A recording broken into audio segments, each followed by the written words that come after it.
The world as they know it has been shattered after the unfolding events in Sokovia. The Avengers now face accountability for what happened during their battle against Ultron. In 1991, an inhospitable site harbors a Hydra facility that holds Bucky Barnes as a prisoner. The constant painful sessions he's put through are happening again. A Russian Hydra soldier dictates the words of a red book that sets off a different kind of personality in Bucky's mind. He's given a mission to exterminate Hydra's targets, and off he goes. He approaches a car that hit a tree and looks to be in terrible condition. In the car's trunk, Bucky picks up a case with small blue bags inside. That's his mission, and he has accomplished it. Fast forward over a decade and an unexpected visitor is in Lagos also on a mission. Wanda Maximoff is undercover and observes quietly the movements of a street market. In a tall building, in a more strategic position, is Steve Rogers, who obviously leads the operation. Natasha Romanoff and Sam Wilson also join the highly dangerous mission in the middle of a busy city. The mission is to find Rumlow, an old enemy of the Avengers. Sam Wilson uses one of his raddest techs, a tiny X-ray drone, that follows a garbage truck they believe to be targeting police officers. Steve Rogers' quick reflexes tell him this loaded truck is not targeting the police, but rather the Institute for Infectious Diseases. The garbage truck breaks into the Institute's building, and 2 other trucks, filled with Rumlow's men, follow it. Rogers, Wilson, Wanda, and Natasha storm into the building as well. Meanwhile, Rumlow is quick to take a biological weapon. Natasha sprints to the rescue of the weapon, but she doesn't have an easy time doing it. Rumlow's offensive is so robust that even Steve Rogers has a hard time fighting him and his army. Rumlow takes the fight to a street market packed with civilians. The traffic of people and cars is chaotic, but Rumlow attacks as if he doesn't care about any of those people. The battle in the middle of Lagos's market center escalates. Natasha and Sam are the first ones to get to the highly dangerous biological weapon, and they work together to secure it from the bad guys. The main fight is between Rogers and Rumlow, and they trash the city. The fight intensifies so fast that several civilians couldn't escape before it started. Rumlow is now at the mercy of Rogers, but he carries something Rogers didn't know about, a grenade. Wanda acts on instinct and throws the grenade up and away from them, but, unfortunately, it hits a business building. It was a regular work day. In a completely different scenario, a young Tony Stark says goodbye to Howard and Maria, his parents, who are leaving on vacation. Tony and Howard don't have the happiest of conversations before his parents leave. The Tony of today emerges in the background of the family scene. It's not real. Tony is in the middle of a presentation at MIT and talks about his latest technology that allows him to revisit memories. As if the presentation wasn't emotional enough, the teleprompter, which should have been updated, tells him to introduce Pepper Potts, who's absent. A heartbreaking encounter happens in the elevator between Tony and a sad woman that tells him he was responsible for her son's demise in Sokovia. The repercussions of the tremendously failed Lagos mission run viral on TV and have caught the attention of the people in establishment Wakanda, who were directly affected by it. Wanda and Rogers blame themselves for the devastating result of their mission. They are summoned to a meeting with the unbearable Ross. Tony, Vision, Rhodes, Sam, and Natasha also attend the meeting. Ross starts a sensitive debate about the tragic development of their trip to Lagos and puts in retrospect their entire history as Avengers. Ross comes up with a controversial proposal for the Avengers. According to the Sokovia Accords, assembled by 117 countries, the group of heroes should no longer be a private organization. Instead, they should report directly to the UN. They have 3 days to give the world an answer about the Accords. The UN will ratify the valuable document in a conference in Vienna, and if the Avengers don't comply with it, they'll be forced to retire. In Cleveland, a man hits a car and tries to settle things down with its owner, but it's all a sham. That's the infamous Baron Zemo, who's on a mission to recover a certain red book with a black star in the middle. The man he trapped is a colonel, and Zemo demands the mission report of December 16, 1991, something that will be recurrent throughout the film. The colonel doesn't break, and Zemo ends him. Back at the Avengers building, the group discusses the relevance of the Accords, and things don't go smoothly. Vision comes into the conversation with his characteristic unbiased view and makes a compelling point. Tony's heavy consciousness joins the debate as he shows the identity of the elevator woman's son, who lost his life in Sokovia. He is on board with the Accords proposal, but Rogers doesn't agree with him. The meeting ends after Rogers receives a text. Peggy Carter has taken her last breath. The funeral is in London, and Wilson is with him. Soon after it, Natasha arrives at the now empty church. She informs him that Tony, Vision, and Rhodes have signed the Accords. She's also flying to Vienna to attend the signing of the Accords. She tries to convince him to do the same, but he's stubborn as always. The UN conference in Vienna begins and introduces new faces to the Avengers versus the world dynamics. Natasha talks to 2 of the political highest authorities in the building, King T'Chaka and Prince T'Challa of Wakanda. The king of the sovereign country speaks on behalf of his nation. Sadly, the assembly is brutally interrupted by an explosion. T'Challa warns the people in the room, but it's too late, and he suffers the unimaginable loss of his father, the king. The world learns what happened in Vienna. Rogers and Sam have to do something. Still in Vienna, Natasha consoles T'Challa, who sounds vengeful. The TV broadcasts that Bucky Barnes set off the bomb, and T'Challa knows what to do now. Sharon Carter joins Rogers and Sam in Vienna.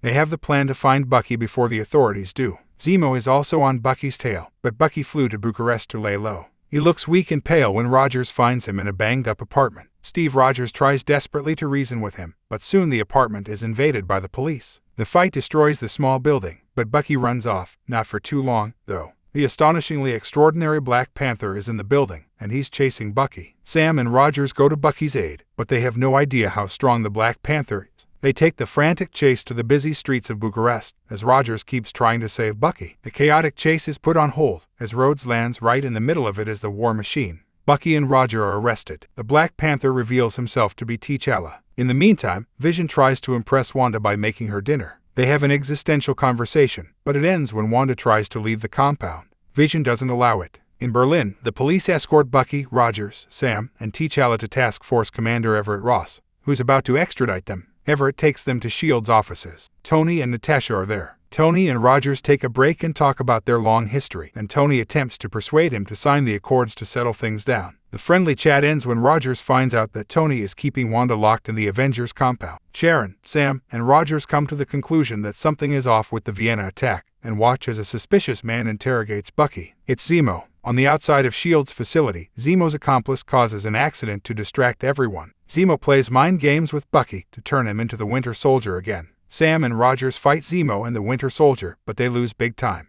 Tony, Natasha, T'Challa, and Sharon intervene, but he escapes. A turmoil begins in Berlin. The Winter Soldier hops in a chopper, but the brave Steve Rogers holds it, and the chopper crashes, taking both of them down into a river. Steve Rogers saves Bucky from drowning. Zemo flees to Moscow. Bucky explains that Hydra messed up his brain and shares terrible news. He isn't the only Winter Soldier. An unlocked memory shows that the case Bucky got from the car crash he caused contained the Super Soldier Serum. Rogers knows it won't be easy to find allies to vouch for Bucky's story. Tony and Natasha commit to General Ross's plan to capture the Rogue Trio. Tony flies to Queens to recruit Peter Parker, Spider-Man. The Avengers compound is invaded by Clint Barton, who's there to rescue Wanda, but Vision is on his way. Wanda immobilizes Vision and leaves with Clint. In Berlin, T'Challa partners up with Natasha and Tony. Sharon contrabands Rogers' suit and shield for him, and, in the heat of the moment, they kiss. Back to their plan, the Rogue Trio, Rogers, Bucky, and Sam, meet the other half of their group, Clint, Wanda, and Scott Lang, the Ant-Man. And now, a phenomenal combat is about to begin. On one side, Steve Rogers and his team. On the other corner, Tony and his crew.